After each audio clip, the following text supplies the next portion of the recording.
Thank you, Jyoti, for that very vivid and at the same time brief report on your trip.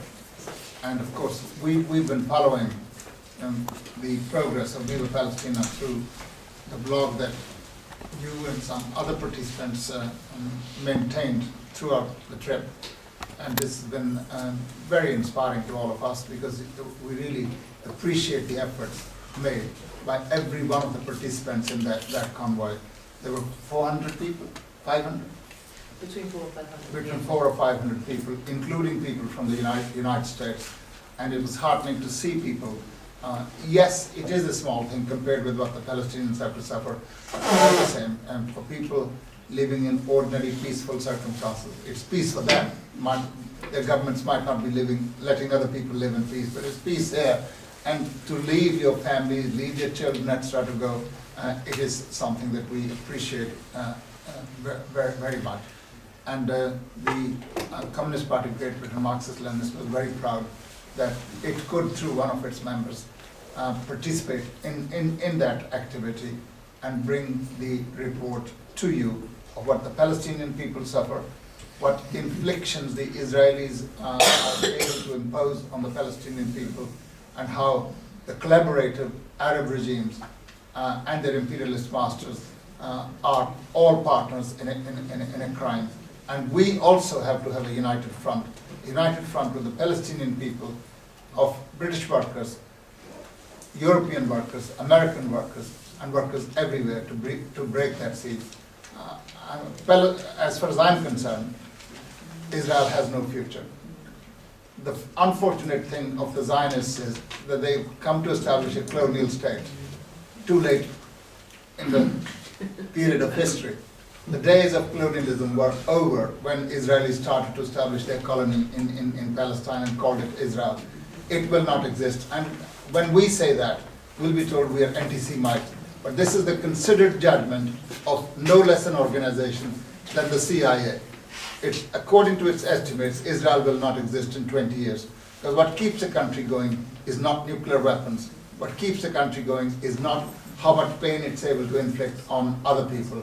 What keeps a country going is how much at peace it is with itself and the people who inhabit that territory.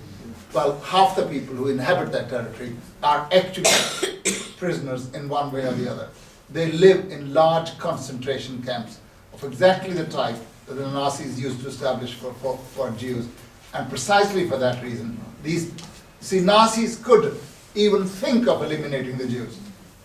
And they were not successful. But Nazis were far more powerful than the Israelis are. In the present world circumstances, they cannot ever hope to eliminate the Palestinians. And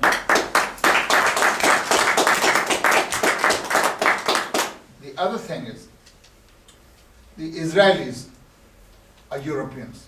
They really are not people who belong to the Middle East. Notwithstanding all the myths of history, they do not belong to the Middle East. They're Europeans who've gone there. They have a European standard of living. The Israeli average standard GDP per capita is over $25,000. Of the Arab masses around is probably 500 or 700 or 800 or maybe even $1,000 a year. The Palestinians, no matter how hard they're pressed, they can put up with pain 1 minute more than the Israelis can. And that means that they will win. There's no way. I mean, there are about 1.5 million Israelis who got their foreign passports. They got their baggages packed just in case they have to leave. With a mentality like that, you cannot ever hope to win. You know, if you haven't burnt your boats, if you haven't decided to fight till the last drop of your breath, you cannot win. Palestinians cannot go anywhere. There's nowhere to go.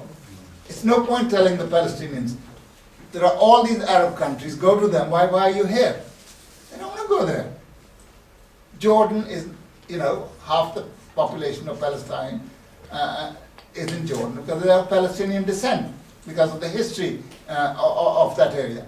But those who do not come from Jordan do not want to go even to Jordan. They do not want to go to Egypt. They do not want to go to Lebanon, where actually, notwithstanding the same religion and being Arabs, etc., They're not welcome. They're welcome as refugees, but they're not welcome to live there permanently. And precisely for that reason, there is this longing for the Palestinians to go back. Not longing of that type that Zionism builds on the myth, God gave Israel to the Jews. Nobody ever saw God give any area to anybody. There's a reason for that. Right? Now, the problem with God giving is that the Palestinians can come up with a similar story, that God also gave it to them. So where right is equal, as Marx would have said, force decides. And the force is not F-16 fighters, as Jack was saying. The force is actual people. When you are on the ground, I think it was John Simpson, it's one of the most memorable things he's ever said is, the AK-47 is the great equalizer of our times.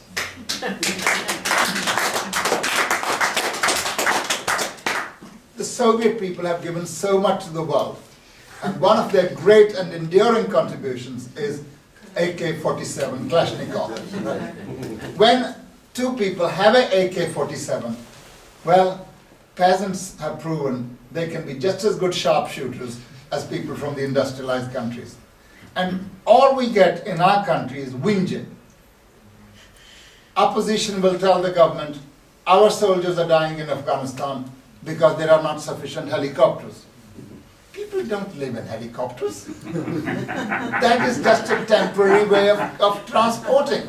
If you cannot actually walk the streets safe, helicopters, can you have the entire British army in Afghanistan, 10,500, all the time being airborne in helicopters? What fighting will they do against the local resistance if they're all the time in helicopters? So you've got to come down, and when you come down, that is where the Afghans show that we are equal. When Afghans die and the imperialist soldiers die, in that death they prove their equality, if not superiority, to the imperialist forces. They are able to say, right, we are here, you will kill us, but we will also kill you in some foreign land, which will forever become your residence, if that's the way you do. And Israel will not, in my view, ever win. It's losing the sport. At one time, after the war, there was a deluge because of the natural sympathy for the Jewish people as a result of what the Nazis had done to them. Increasing number of progressive Jews are now refusing to support Israel.